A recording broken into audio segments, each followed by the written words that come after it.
All right, Dan, we're going to take a look at these Launchpad ideas from the document, and I'm going to try to expand upon the basic framework that's in the document. So, as you well know, um, the document itself just has like type stuff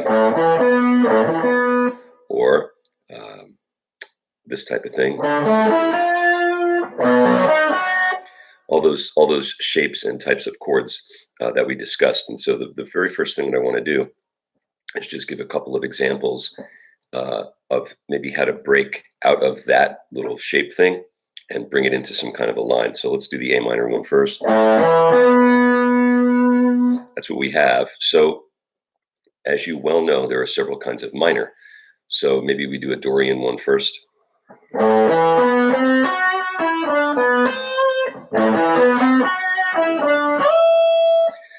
One of the things that I like to do is maybe try to get some kind of a bend or a soulful kind of feeling at the end of it. Something like that. So I'm taking E flat, which is not part of this A minor, technically speaking, and raising it up to E by way of a bend, a half step bend. And it kind of gives a nice little lilt to it. Anything, pentatonic, bluesy, or what have you. That time I reversed it. I used some notes that were inside of the A minor pentatonic, and then I took F natural, not part of Dorian, and raised it up to F sharp.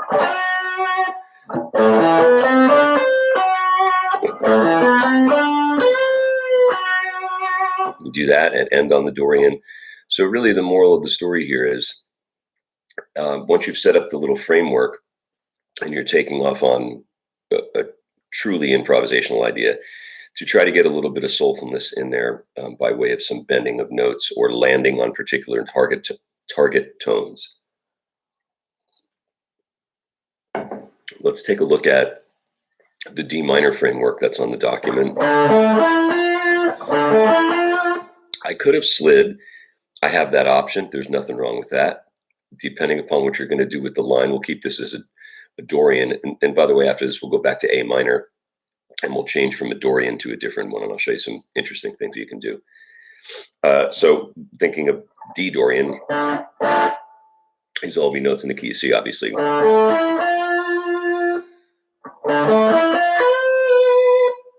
Right? Has a lot of similarity to the feel of the A minor. Something that resembles that. Or that. Get a little wider.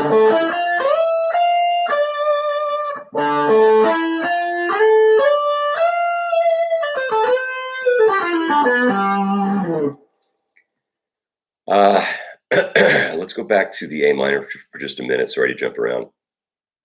I just wanted to kind of explain that, the framework that I laid out there for the A minor and for the others. There are also ways to adjust those to accommodate different harmony. So for one example, if the A minor was Phrygian, that would mean we were in the key of F, right? Because it's built off the 3. Phrygian is the third mode. So the pitch collection is the same as F major. Now, all that being said, F major does not have, if that's the home key, F major does not have a B natural, it has a B flat. So you now have this A minor framework from the document, which has the B natural. You can very easily, so that is, I just used B flat instead of B natural. Something like that. That's nice too. You can tell him, I hope you can tell, if I'm doing this well, that I am sort of targeting some larger leaps. You don't have to do that. You can, there's nothing wrong with things like that.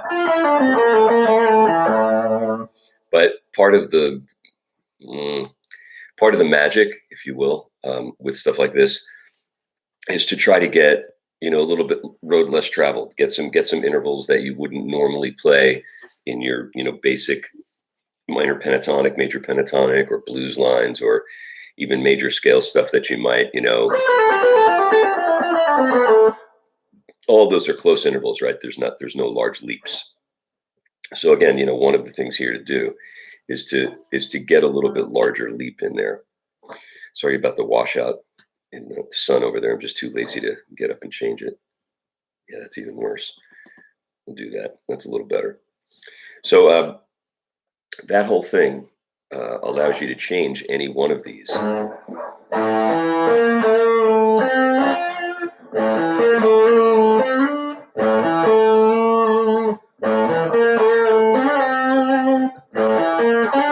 Or a wider one, octave.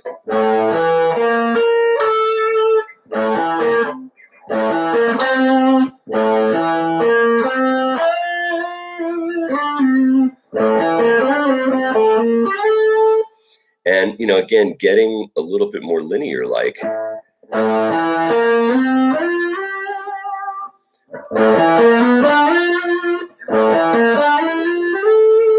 That's even staying just on the 4 strings, right? Meaning E, A, D, and G strings.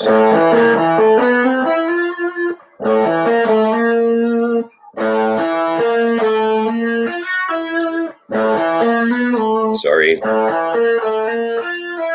That's what I was looking for. Stuff like that. So that's kind of fun.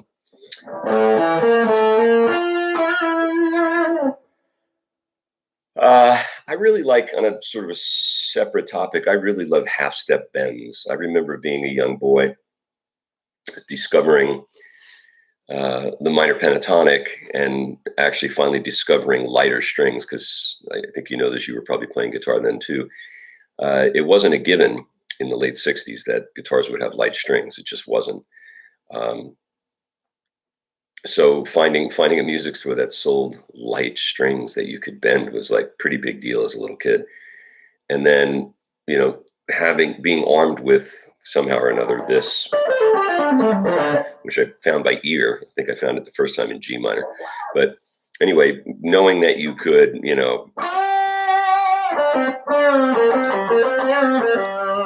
those are all like whole step bends, right? And there's nothing wrong with that, but I really have come to, over the years, love half-step bends. So, the whole. I just love something about that more than the whole step bend, and even more than the minor third bend, although that has some appeal as well. So that's a separate topic or separate subject for another day. All right, so let's go back to the D minor one again. We turned the A Dorian one, if you wanted to call it that, to an A Phrygian one. You could do the Aeolian one on A minor, which would contain the B, but would have an F natural. So things like that. You're just considering the notes that are within the construct of harmony that you're trying to represent. And, again, ending on some soulful notes by way of bending, right?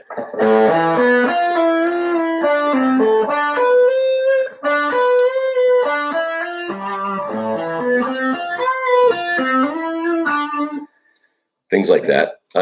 Okay, so let's go to the dominant 7/1.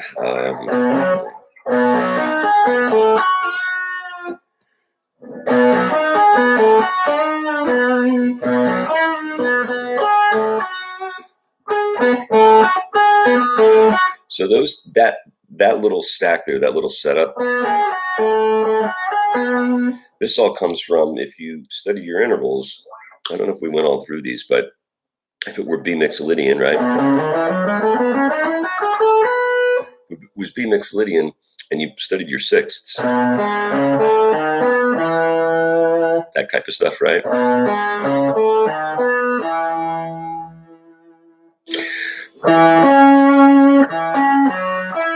So that's what you would end up with, right? Those type of things. Here's a sixth.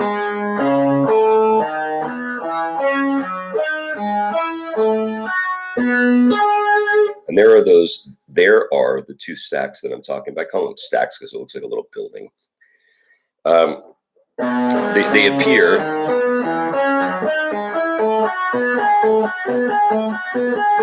inside of there the same way, that type of stuff. They're really nice things, the larger interval leap once again. So going back to,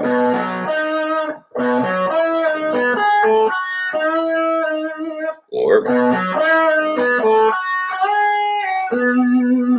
you can play around a lot and have a ton of fun with that.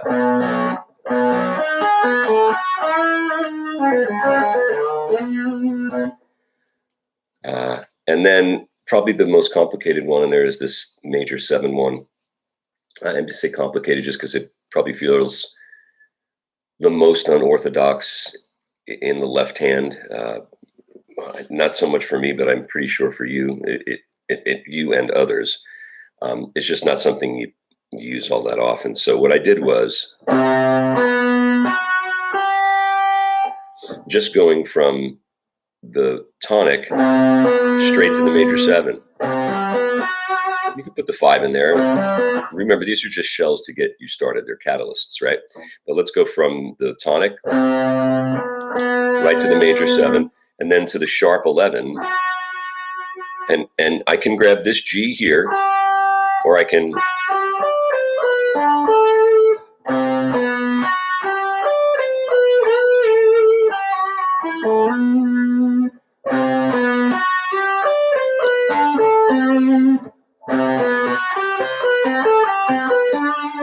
you can see that can get really fun. You have another set of those stacks. So, something that you may want to consider just to sort of build more visual connections on the fretboard is to really maybe take some consideration into, going a little deeper into some interval studies. And by that, I mean, the wider intervals, like, sixths and sevenths and things like that. I have most of that stuff written out. So we could, if that's something that you find interesting by way of this, by going through this, if you find that interesting, please do let me know, and we can certainly cover that and take some time with it. It is a really neat thing, and it's really funny because anytime for the last 40 years that I talk about intervals of sixths with people, guitar players particularly, it's always the like that stuff, and that's great, or and those are sixths, and all that stuff is super cool. But that's not, it's not going. There's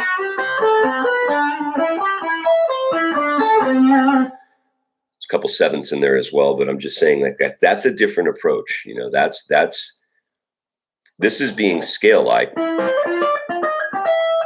The other is being melodic.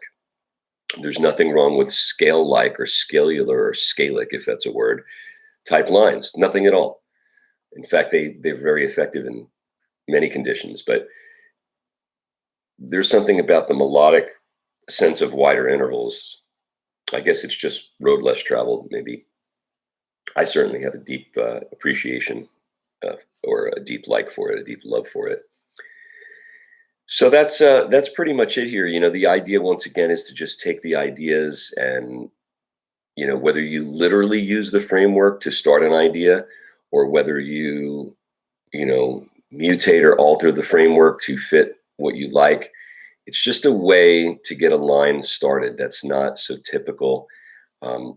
Obviously all of this stuff is available on Route 5 as well. I mean, we already did the D minor that way, but I mean, there's even Route 4 ones. So here's A major. So from there you can take off.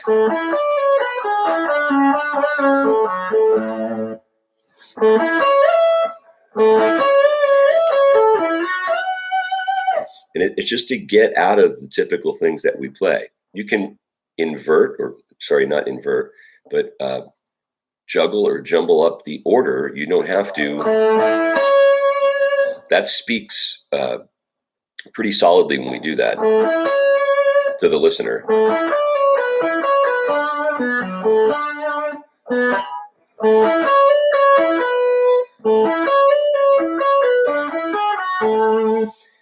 but you can mix it up.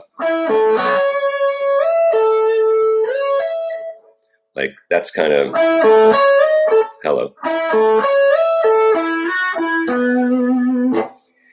And these are just, to open up new pathways, new thinking processes, and to create some really melodic things. So I hope this inspires you, to take your own version of a deep dive into this and be able to get some great stuff out of it. Okay, talk to you later.